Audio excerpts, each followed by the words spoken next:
The Kissing Hand by Audrey Penn. Illustrations by Ruth E. Harper and Nancy M. Leake. Since Audrey Penn is the author of this book, that means Audrey wrote the words. Since Ruth E. Harper and Nancy M. Leake are the illustrators of this book, that means Ruth and Nancy drew the pictures. What do you notice about the setting on the front of this book? Is it daytime or nighttime? That's right, it's nighttime. What else do you notice about the setting on the front of this book? Where are these animals at? These animals are outside in a forest. What animals are the characters in this book? Raccoons. Why do you think that the setting is at night outside? The setting of this book is outside at night because raccoons are nocturnal. Can you say nocturnal? Nocturnal means that the animals are awake when the moon is bright. Nocturnal animals stay awake all night and sleep during the day. In this book, you'll notice that the characters are animals, raccoons. But the author, Audrey Penn, pretends like they have emotions and thoughts and feelings like people. That's called personification. In this book, this little raccoon is going to school. Where do you think a raccoon would go to school? Predict where the raccoon will go to school. Let's read The Kissing Hand by Audrey Penn and find out if you're right about where and when raccoons go to school.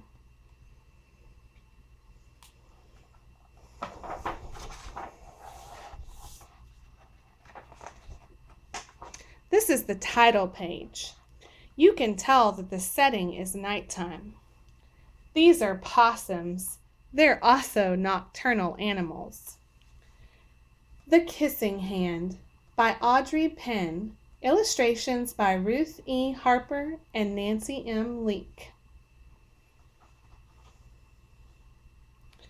The setting on this page is during the daytime.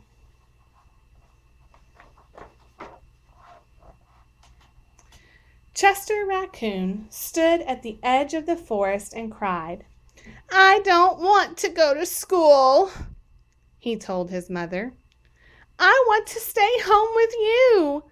I want to play with my friends and play with my toys and read my books and swing on my swing.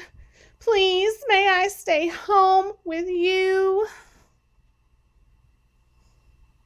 What do you think Chester's mom will say?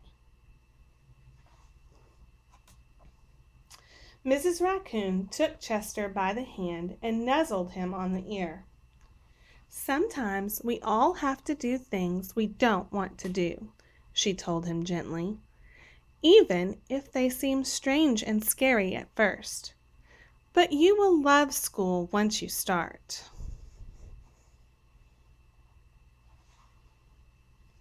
You will make new friends and play with new toys, read new books, and swing on new swings. Besides, she added, "I know a wonderful secret that will make your nights at school seem as warm and cozy as your days at home." Chester wiped away his tears and looked interested. "A secret? What kind of secret?" "A very old secret," said Mrs. Raccoon. "I learned it from my mother, and she learned it from hers. It's called the Kissing Hand." "The Kissing Hand?" asked Chester. "What's that?"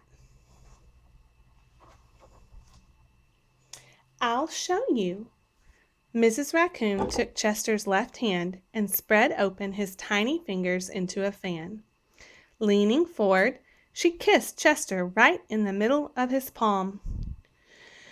Chester felt his mother's kiss rush from his hand, up his arm, and into his heart. Even his silky black mask tingled with a special warmth.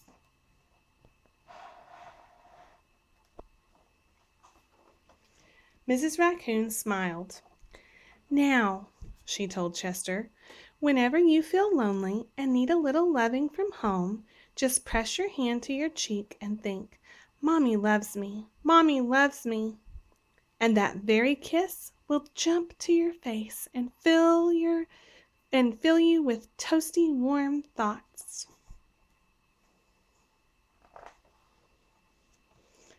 She took Chester's hand and wrapped his fingers around the kiss.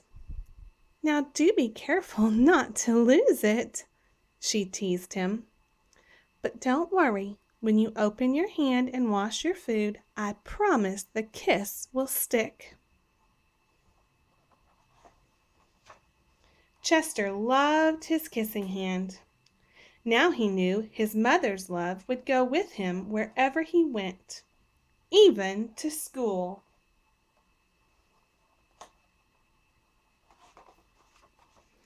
That night, Chester stood in front of his school and looked thoughtful. Look at where Chester's school is. Did you predict correctly about where a raccoon would go to school?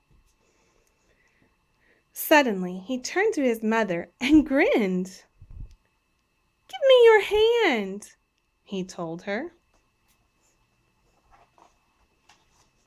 Chester took his mother's hand in his own and unfolded her large, familiar fingers into a fan.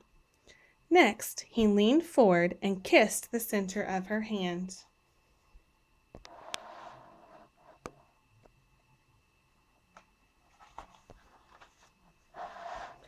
"Now you have a kissing hand too," he told her. And with a gentle goodbye and an "I love you," Chester turned and danced away.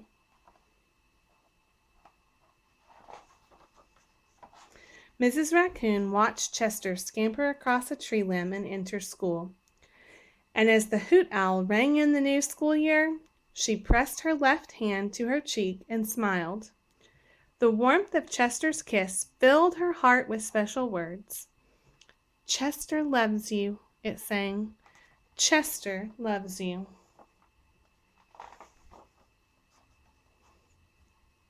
What do you think this is a picture of? These are all the nocturnal animals coming to school to learn from their teacher, Mr. Owl.